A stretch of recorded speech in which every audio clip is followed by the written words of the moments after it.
Hello. Good afternoon, everybody. We have a special guest with us today who will speak momentarily. But first, I would like to begin with a message from the White House to the families of the victims in the brutal murder case in Idaho, who were sharing their heart-wrenching stories about their loved ones before the court today and addressing the evil killer who took 4 precious souls. We are so sorry for the grief and the pain you have experienced at the hands of such a vicious and evil killer.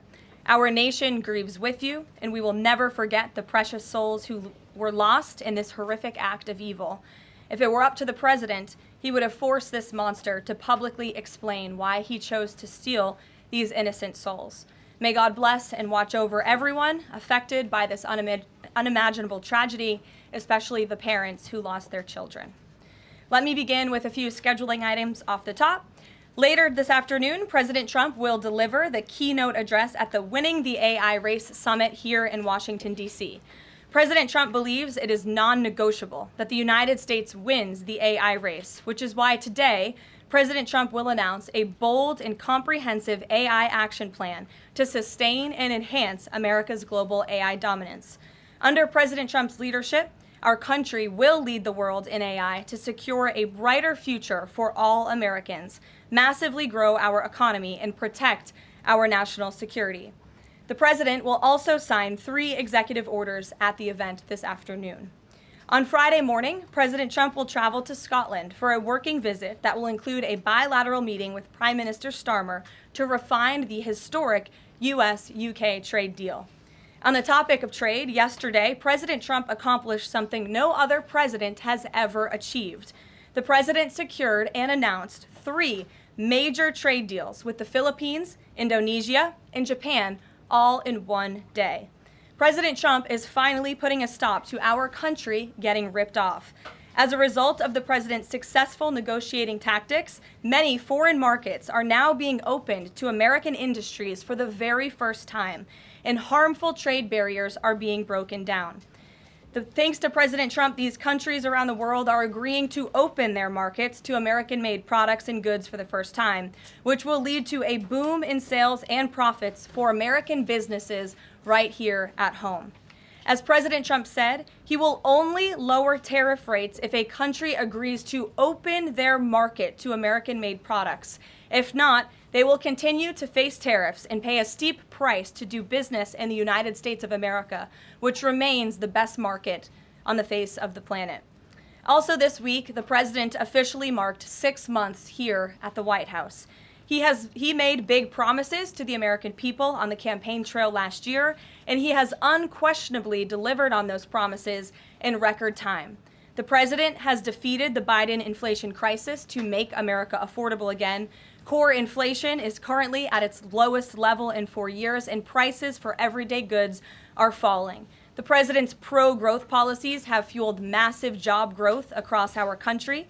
Since the president has taken office, our economy has added nearly 700,000 new jobs, with native-born American workers accounting for all job gains. The president has put the economic needs of families and of workers first. He signed the largest tax cuts for the middle class in American history, including no tax on tips, overtime, and Social Security. We have also seen the president unquestionably deliver on his promise to secure our southern border. He has ended Biden's illegal alien invasion, and for 2 months in a row, 0 illegal aliens were released into our country. The president has also, as you all know, initiated the largest mass deportation campaign in American history. The president has also restored law and order to make America safe again, another campaign promise he vowed to the American public. The United States of America is currently on track for its lowest murder rate on record, following this shift from the last administration to the Trump administration. The president has also ended Joe Biden's reckless war on American energy. U.S. oil and natural gas production are now surging, and summer gas prices reached their lowest level since 2021. The president has also rebuilt our military, another campaign promise. He just signed the largest military investment in decades to modernize our armed forces with cutting-edge technology to replenish our stockpiles and provide American troops with the best equipment in the world. The U.S. Army, Navy, Air Force, and Space Force have all reached their recruitment goals months in advance.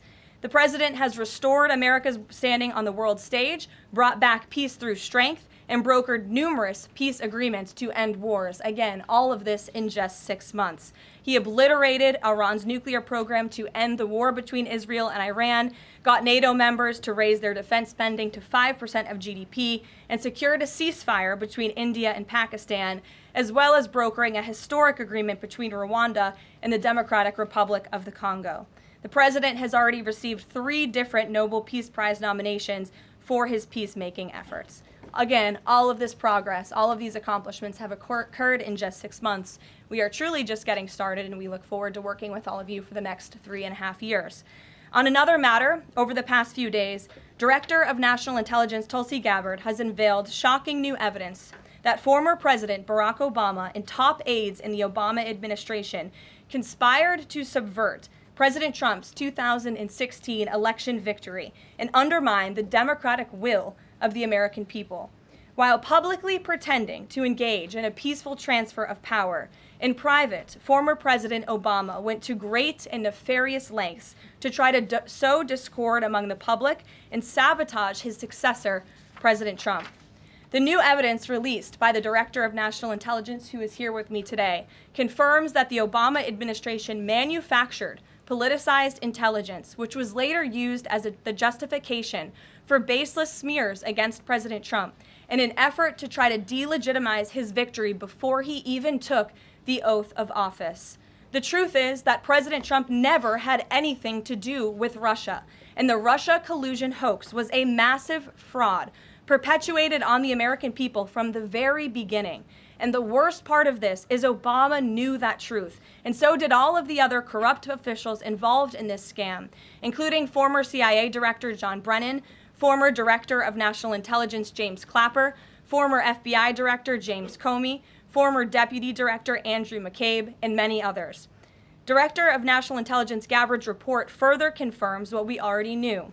There was no collusion, no corruption, except on the part of Barack Obama and the weaponized intelligence agencies at the time.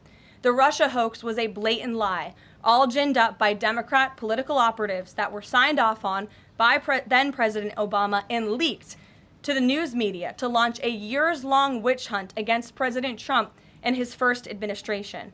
Allies of the president, including his own son, Donald Trump Jr., were disgustingly smeared as Russian assets, and some even had their lives destroyed because of this vicious lie.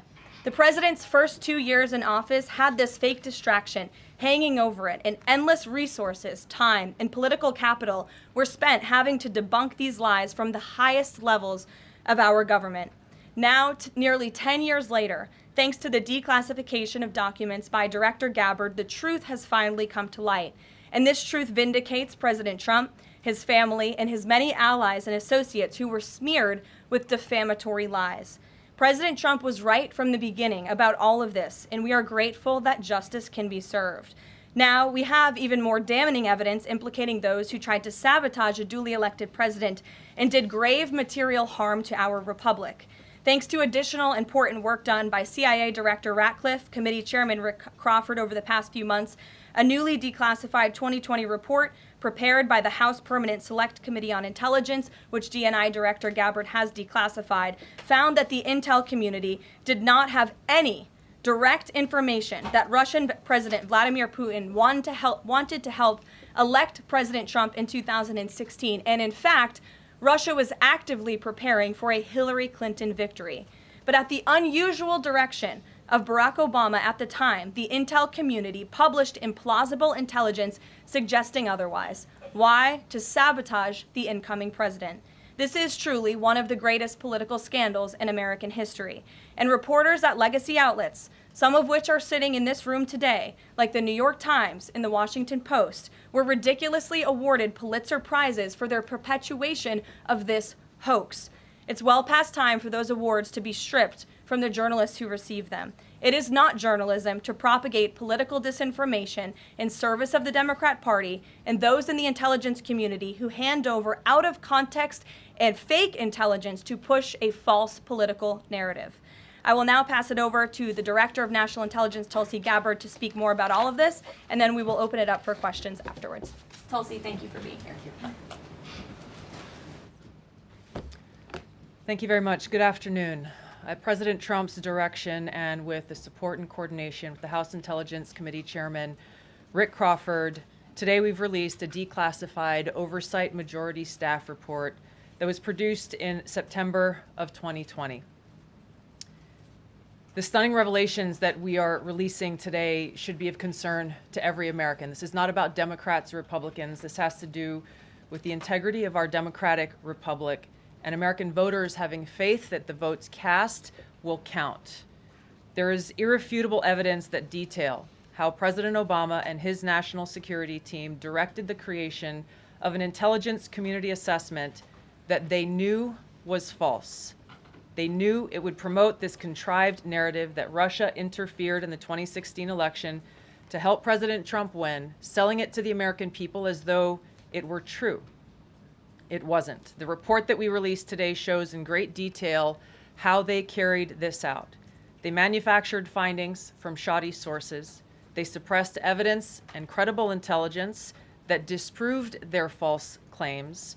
They disobeyed traditional tradecraft intelligence community standards and withheld the truth from the American people. In doing so, they conspired to subvert the will of the American people who elected Donald Trump in that election in November of 2016. They worked with their partners in the media to promote this lie, ultimately to undermine the legitimacy of President Trump and launching what would be a years-long coup against him and his administration. We're here today because the American people deserve the truth, they deserve accountability, and they deserve justice. The records that we released on Friday that were ODNI records, Senator Chuck Grassley's release on Monday of what is known as the Clinton Annex, which was an appendix to the Department of Justice Office of Inspector General's 2018 report, as well as the House Intelligence Committee's majority oversight report that we're releasing today, all come back to and confirm the same report.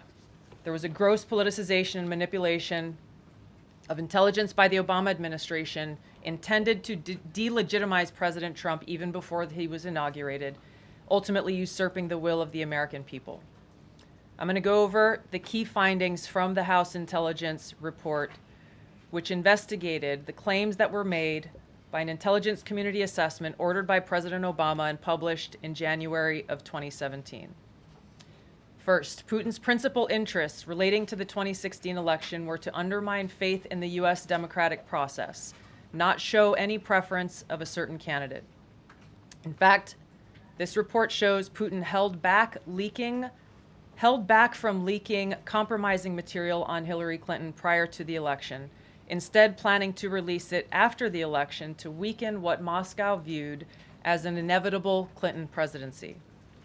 In the January 2017 intelligence community assessment that President Obama ordered, John Brennan, who was CIA director at the time, and the intelligence community intentionally suppressed intelligence that showed Putin was saving the most damaging material that he had in his possession about Hillary Clinton until after her potential and likely victory. The report goes into great detail about the information that Russia and Putin had on Hillary Clinton, which included possible criminal acts like secret meetings with multiple named U.S. religious organizations in which State Department officials offered, in exchange for supporting Secretary Clinton's campaign for the presidency, significant increases in financing from the State Department. They also had documents that showed the patronage of the State Department to State Department employees who would go and support Hillary Clinton's presidential campaign. There were high-level DNC emails that detailed evidence of Hillary's, quote, psycho-emotional problems, uncontrolled fits of anger, aggression, and cheerfulness, and that then Secretary Clinton was allegedly on a daily regimen of heavy tranquilizers. Then CIA Director Brennan and the intelligence community mischaracterized intelligence and relied on dubious substandard sources to create a contrived false narrative that Putin developed a quote-unquote clear preference for Trump. Brennan and the IC misled lawmakers by referencing the debunked Steele dossier to assess quote-unquote Russia's plans and intentions, falsely suggesting that this dossier had intelligence value when he knew that it was discredited.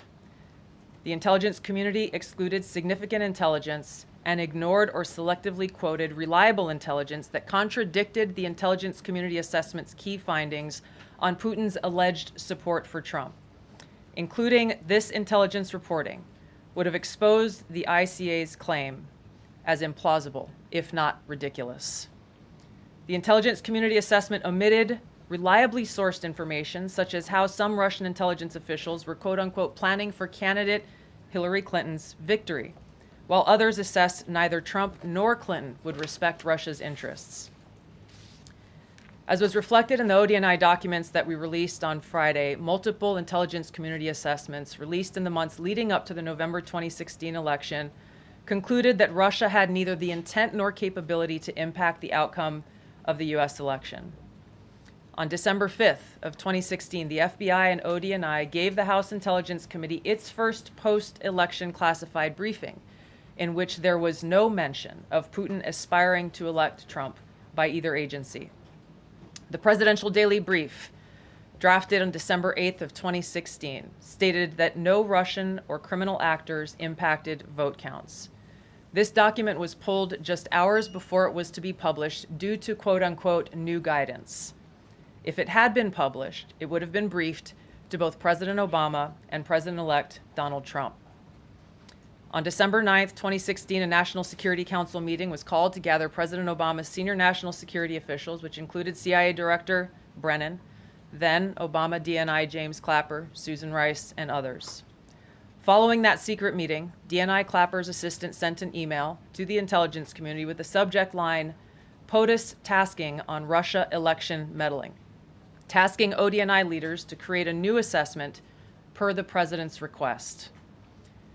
The House Intelligence Committee Oversight Report that we released today reveals that, quote, unlike routine intelligence community analysis, the intelligence community assessment was a high-profile product ordered by the president, President Obama. It directed senior intelligence community agency heads and created an intelligence community assessment limited to just 5 analysts, using one principal drafter. This is not something that occurs in the normal path of producing an intelligence community assessment that reflects the views across the intelligence community.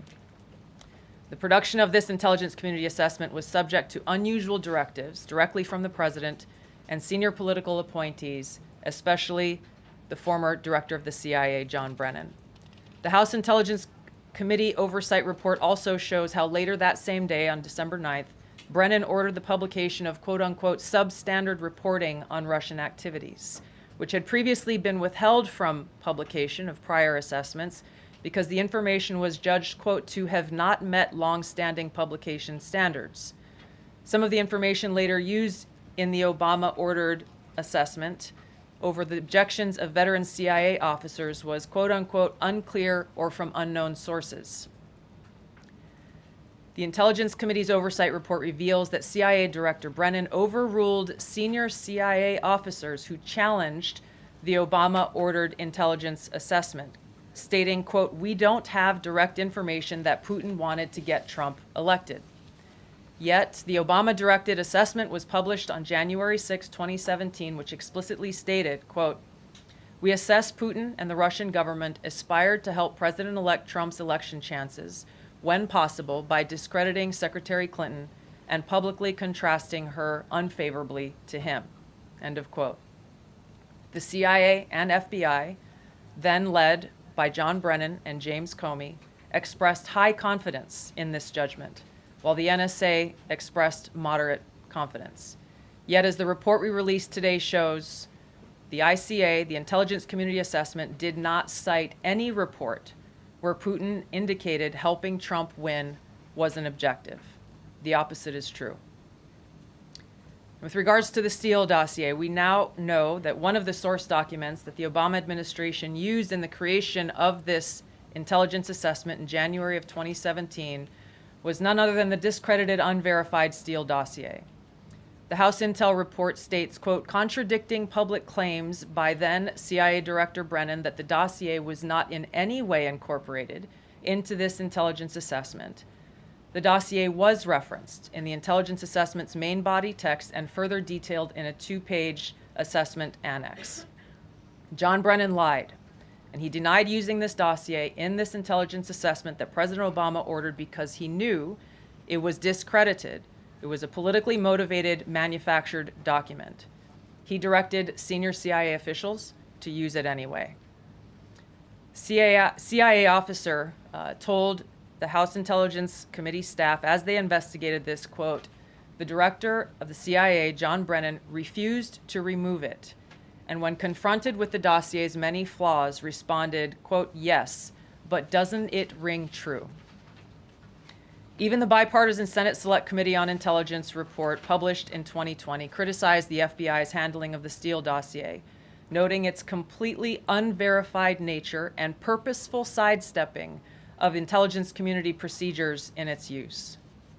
Now, President Obama, Hillary Clinton, John Brennan, James Clapper, James Comey, and others, including their mouthpieces in the media, knowingly lied as they repeated the contrived narrative that was created in this January 2017 intelligence community assessment with high confidence as though it were fact. John Brennan, as CIA director, stated in a memo to his agency staff in December of 2016, saying, quote, "There is strong consensus among us on the scope, nature, and intent of Russian interference in our presidential election." This was reported by NBC News, confirming that Brennan, along with James Clapper and James Comey, agreed with the CIA's assessment that Russia intervened to help Trump win the presidency. As Obama's director of national intelligence, James Clapper was tasked with overseeing the creation of this assessment in January of 2017 by President Obama, and he expressed confidence in its findings.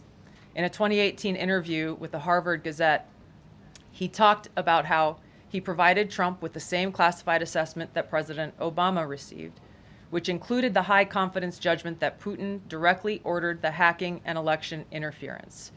Clapper then went on to add, "I think they, the Russians, actually influenced the outcome." This is a brief summary of the details that you'll find within the House Majority Staff's report in their investigation into the Obama-directed January 2017 Intelligence Community Assessment that leads us to the very same conclusion that we announced in the release of our documents on Friday. The implications of this are far-reaching and have to do with the integrity of our democratic republic. It has to do with an outgoing president taking action to manufacture intelligence, to undermine and usurp the will of the American people in that election, and launch what would be a years-long coup against the incoming President of the United States, Donald Trump. Thank you. Well, thank you, Tulsi. And we do want to take questions on this topic while the director has time for this topic. She will leave. I'm happy to take questions on other matters after that. But if anyone has questions for Director Gabbard, you're welcome to ask them. We'll start with our new media seat as always. Emily, go ahead. Thank you. And Director Gabbard, this one is for you. Do you believe that any of this new information implicates former President Obama in criminal behavior? We have referred and will continue to refer all of these documents to the Department of Justice and the FBI to investigate the criminal implications of this. For even former The President evidence, Obama? correct. The evidence that we have found and that we have released directly point to President Obama leading the manufacturing of this intelligence assessment. There are multiple pieces of evidence and intelligence that confirm that fact. Ed, go ahead. Director Gabbard, thank you. So just to, two questions, but to begin on that. The president yesterday, you've inferred that the former president helped lead a coup. Based on what you now see, do you believe President Obama is guilty of treason?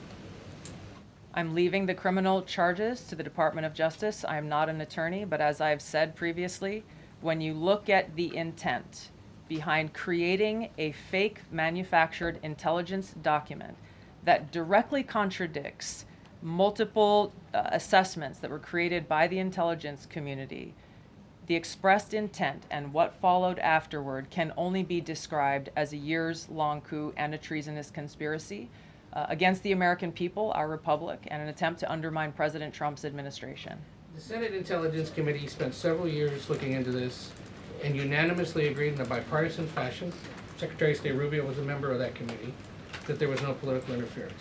There was a years-long Justice Department investigation into this as well that also concluded no political interference. So help us from a 50,000-foot level, explain, what do you now have that refutes those two Sure. conclusions? I will encourage you, in my role as the Director of National Intelligence, my job, again, as I said when I came into this role, was to make sure that we are telling the truth to the American people and that we are ensuring that the intelligence community is not being politicized.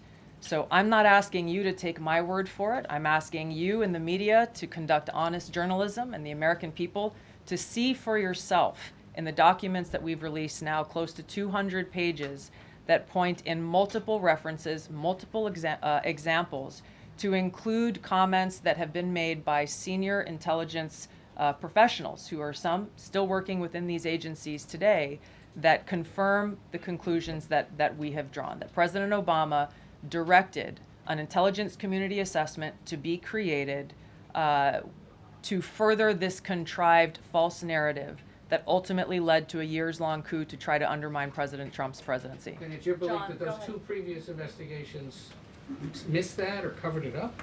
I'm telling you to look at the evidence. Look at the evidence and you will know the truth. John. Thanks, Caroline. Thanks, Director Gabbard. You declassified these documents, if I'm not mistaken, Friday of last week, correct? We released them on Friday of last week, the first tranche, yes. This isn't the first time that President Trump has been president of the United States. He was president from 2017 to 2021. Couldn't the prior DNI under President Trump have declassified these documents? And why didn't that DNI do that at that time? I can't speak to what happened there. There were several DNIs under the first Trump administration. President Trump faced many challenges from those who were working in the government who sought to undermine his presidency. That's been clearly detailed. What I can speak to is the fact that this was one of the first things that we started to investigate here within this Trump administration and have released the results upon the conclusion of our investigation. And then my second question has to do with what intelligence agencies around the world have said about Russia, that they have tried to influence elections in the United States, in France, in Germany, in the UK.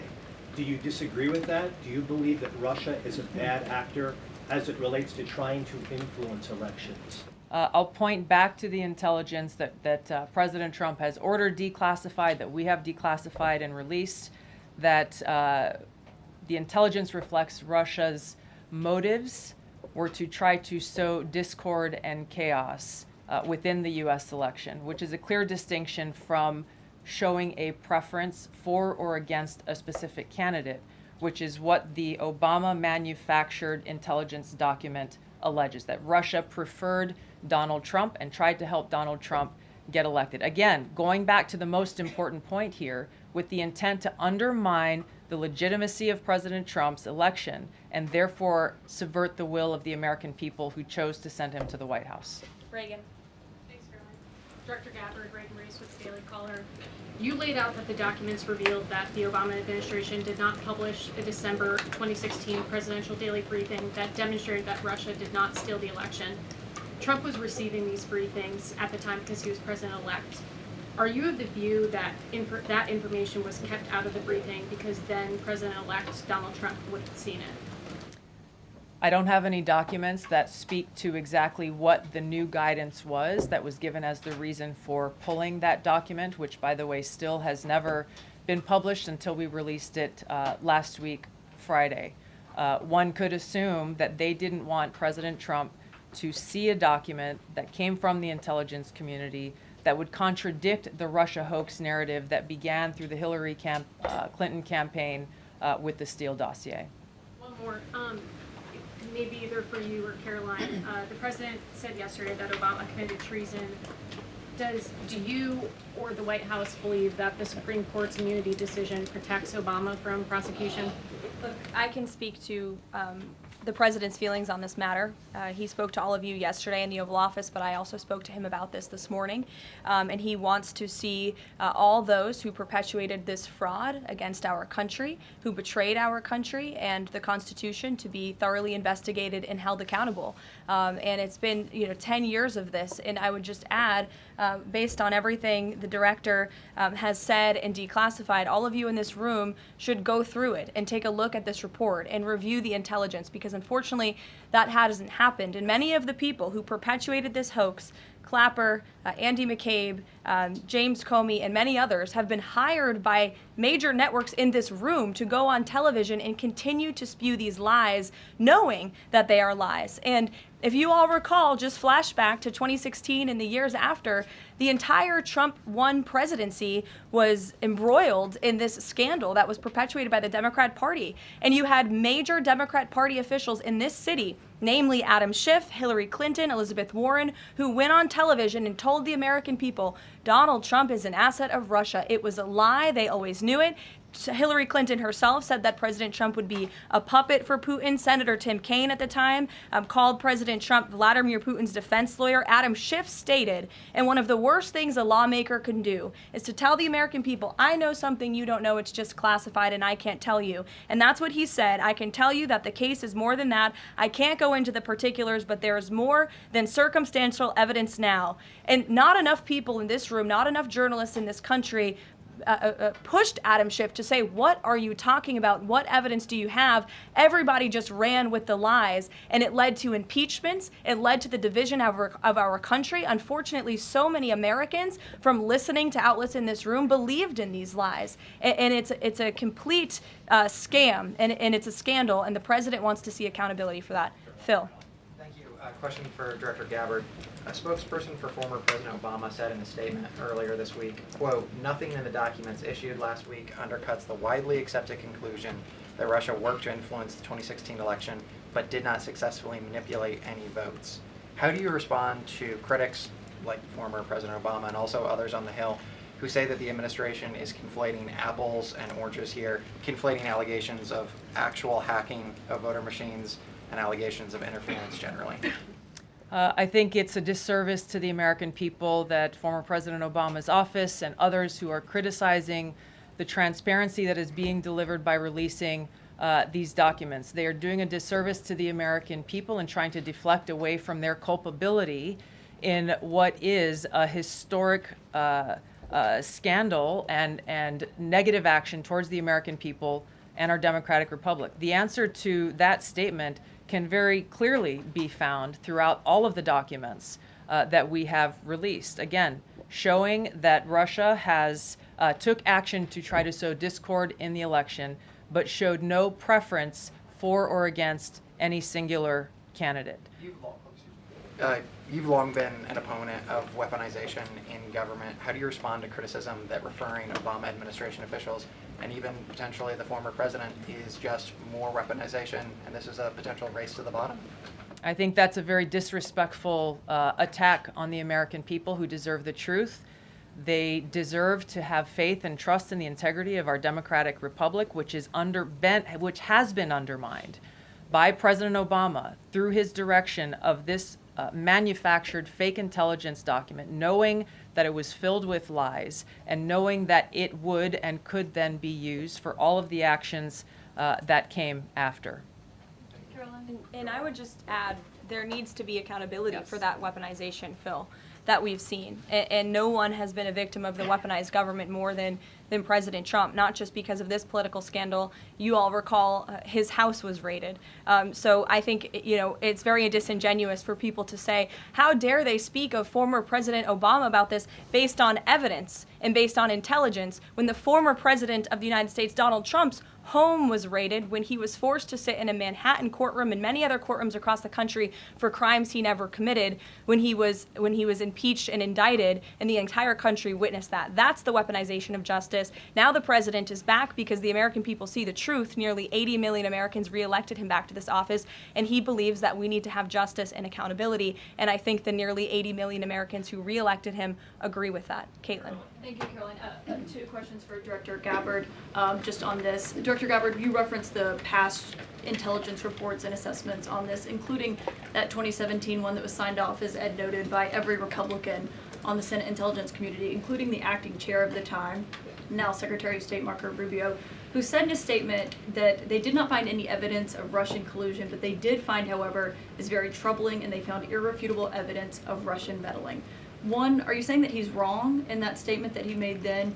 And secondly, What would you say to people who believe that you're only releasing these documents now to improve your standing with the president after he said that your intelligence assessments were wrong? Well, first, I want to correct something that you stated, which was citing the Senate Intelligence Committee's report as being one and the same. I think you said the intelligence community. The Senate Intelligence Committee has a very different function than the Office of the Director of National Intelligence. The evidence and the intelligence that has been declassified and released is irrefutable. I'm going to let Karoline speak to Secretary Rubio. I'll speak to both questions. First, on Secretary Rubio, he put out a statement in 2020 following that Senate Intelligence Committee report, and he said what they found is troubling. We found irrefutable evidence of Russian meddling, which the Director of National Intelligence just confirmed for all of you, that Russia was trying to sow distrust and chaos. But what's the outrage in this that Secretary Rubio did not say at the time, the Democrats were saying at the time, is the fact that the intelligence community was concocting this narrative that the president colluded with the Russians, that the president's son was holding secret meetings with the Russians, all of these lies that were never true. And he also said at that time, we discovered deeply troubling actions taken by the FBI under Comey, particularly their acceptance and willingness to rely on the Steele dossier without verifying its methodology or sourcing. The Steele dossier that many outlets in this room ran as the gospel truth, and it was cooked up and paid for by the Clinton campaign. As for your second question, Caitlin, I think who is saying that she would release this to try to boost her standing with the president? Who has said that? Well, the president has publicly undermined her when it came to Iran. He said she was wrong. He told me that she didn't know what she was talking about. That was on Air Force One on camera. The only people who are suggesting that the Director of National Intelligence would release evidence to try to boost her standing with the president are the people in this room who constantly try to sow distrust and chaos amongst the president's cabinet, and it is not working. I will just answer your question directly. I am with the President of the United States every day. He has the utmost confidence in Director Gabbard. He always has. He continues to, and that is true of his entire cabinet, who is all working as one team to deliver on the promises this president made. Does anyone else have questions for Director Gabbard? And then we'll turn it over to a couple other questions. Christian, go ahead. Yeah, thank you. Director Gabbard, two follow-ups on questions that have been asked. You mentioned the previous DNIs during the president's first term. One of them reports to you right now, if I'm not mistaken, John Ratcliffe. So have you not spoken to him about why this information was not declassified during the first term? He was in that position for a very short period of time. The work that began back then, we have picked up and absolutely completed. We are continuing to investigate this. Additional whistleblowers are now coming forward because they see an opportunity for the truth to come to light. And as Karoline said, for real accountability to be brought forward. The accountability is the essential part of this. We can show the truth, reveal the truth. The accountability needs to occur to be able to start to restore that trust in the integrity of our democracy. And then just quickly, I know you said you would leave the charging to DOJ, but the statute of limitations on conspiracy is 5 years. So what else could they possibly pursue besides treason? I think that's a great question for Attorney General Pam Bondi. We're providing all of the evidence, all of the intelligence that we have, both redacted and unredacted versions, referring it to the Department of Justice and the FBI. We'll take one more. Charlie, go ahead. How credible was the information about Hillary Clinton's power from the report said that it was from sourced from the DNC? Have you seen that information, or do you think that maybe Russia was overemphasizing what they had? All I have seen is what the Intelligence Committee have reported through their investigation. I think the underlying point there is that we understand from intelligence what Russia said that they had.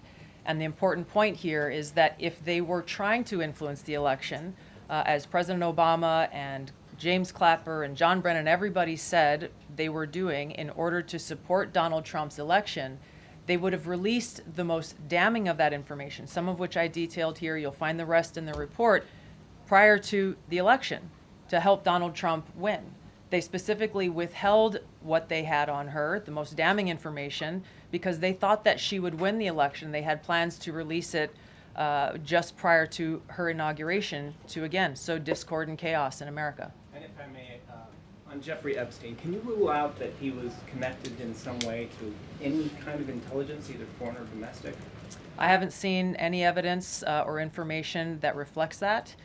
If anything comes before me that changes that in any way, support the president's statement loud and clear. If any credible evidence comes forward, he wants the American people to see it. Great. Director Gabbard, we thank you for Thank your you. time today. I know you're a busy woman, Thank so you. we'll let you get out of here, but thank you so much. Okay. I know there's many issues going on today across the world and here at home. If you have any other further questions, I'm happy to take them. Ed, why don't you go ahead? Yeah, thank you, Caroline. So the Japan trade deal, is that Japan trade deal the start of this number of trade deals that the Treasury Secretary says we're going to see by August 1st? I think it is. I mean, as you said, we had Japan yesterday. We also had Indonesia, and we had the Philippines as well. The president announcing all three. He came in as the closer in all three of those. I've said many times from this podium that the president's trade team has been in active talks and discussions with many countries around the world, and you've all been anxiously awaiting what those countries were. Now you know three of them, and there's many, many more to go. We have now sent 25 letters to countries around the world. But just to reiterate this Japan deal, for those at home who may have missed it, Japan will now pay a 15% tariff versus the reciprocal rate of 24% that they initially had. Auto and auto parts tariffs have been reduced to 15%, but the centerpiece of this deal now is the president got Japan to commit to $550 billion in investments to revitalize American industries. And these funds will be spent at President Trump's discretion and direction into key industries such as energy, semiconductors, critical minerals, pharmaceuticals, and shipbuilding.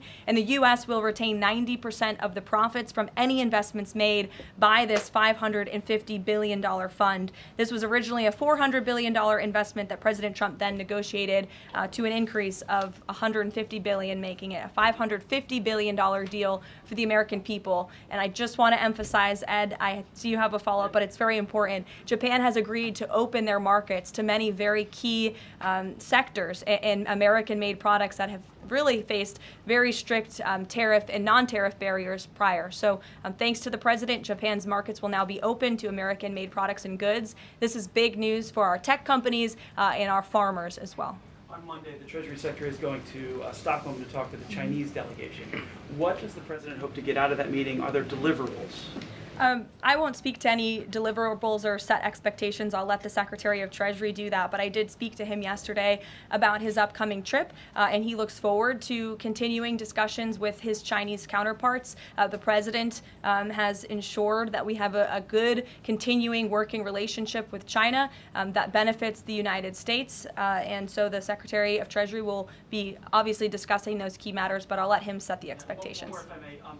Sure. Given what the DNI just said and laid out, does President Trump believe that President Obama should go to jail for something? Look, the president believes that this matter needs to be thoroughly investigated, and anyone convicted of crime should be held accountable in this country. Go ahead. Special Envoy Wickoff is headed overseas again. Good to see you, Olivia. Good to I haven't see seen you since the campaign trail. Yeah, it's good to see you.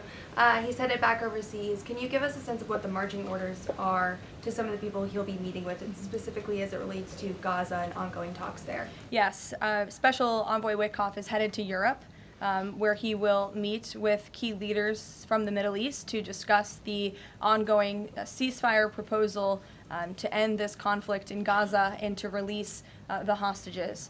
These are very sensitive negotiations that are currently taking place.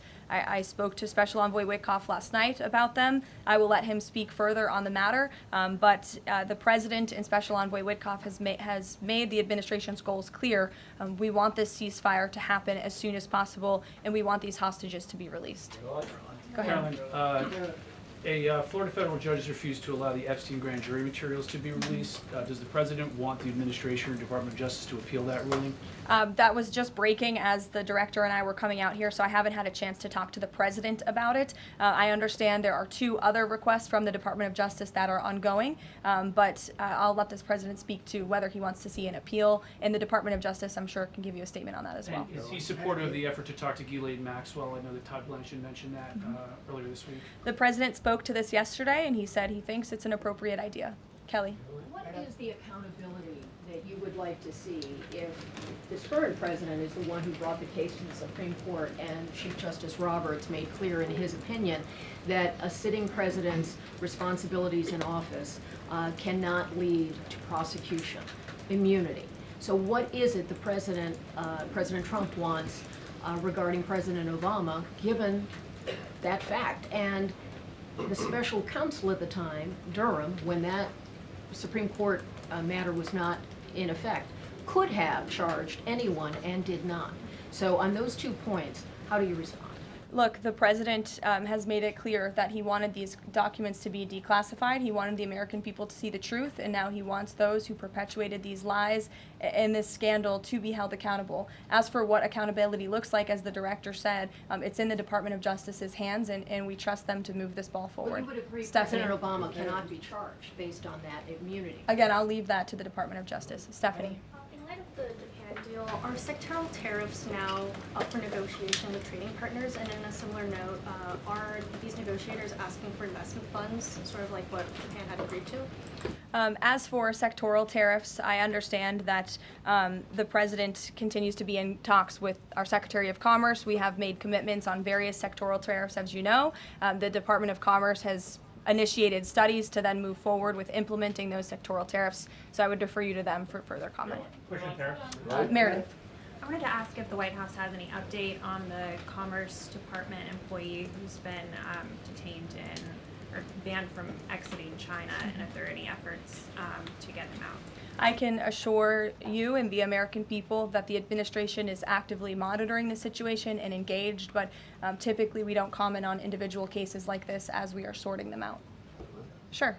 Yes. Behind you, Dr. Harper, sorry. Go ahead, to the lady sitting down in the blue. Hi. Yes. Thanks, What's your name? What's your name? My name is Caroline also. Caroline Boda with the Center Square. Great.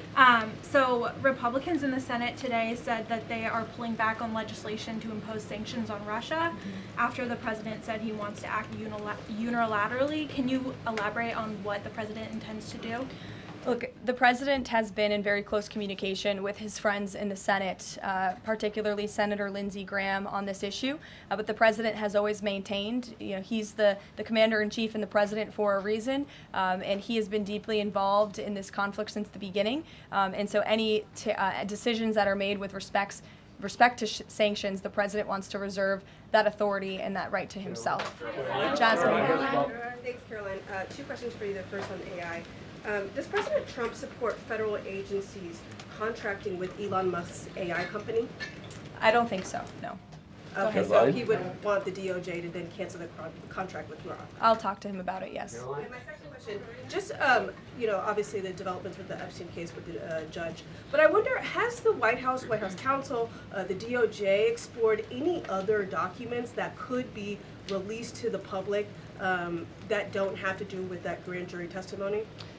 To my knowledge, the Department of Justice has moved forward with the request to unseal that grand jury testimony, and as you know, they have also moved forward with interviewing Ms. Maxwell, which I believe will be taking place very soon. Go ahead. Sure. Thanks, Caroline. I have a question about Paul Ingrassia, the OSC nominee who faces a Senate committee hearing tomorrow. Tom Tillis said that he wouldn't vote for Ingrassia if a vote came to the Senate floor. 24 worker advocacy groups have said that they don't support his nomination. What is the White House planning to do to sort of turn the tide or convince legislators that they should vote for him? The White House is always in communication with members of both the Senate and the House, and we stand by the president's nominees. Sure. In connection with the Mueller investigation, a grand jury indicted 13 Russians. President Putin has said he will never extradite those men. Given the new information that Ms. Gabbard has found, what's the administration's position on that case? Should those charges be dropped? I don't have an update for you on that case, but I'll check in with the National Security Council, and our team will get you something. Sure. Thank you so much. So Fannie Willis and Jack Smith separately, they both charged President Trump with conspiracy to defraud the United States and a conspiracy to overturn the 2020 election. It now turns out we're confirming that Obama and his cronies were doing that the whole time in 2016 on a massive scale, falsifying documents and having their intel agencies do this. What does this say about the 2020 election And also, yeah, what's your thoughts on the irony here? There is a lot of irony, especially for the party of the Democrat Party, who claims to be for democracy. We often heard throughout the 2024 campaign they were calling this president a threat to democracy. And now I think the declassification of all of these documents proves that they were indeed the true threat to democracy. And as I said repeatedly today, there needs to be justice and accountability for that. You all will hear directly from the president later this afternoon at the AI Summit here in Washington, D.C., scheduled to speak later in a few hours. So we will see you all there. Thank you very much. Oh.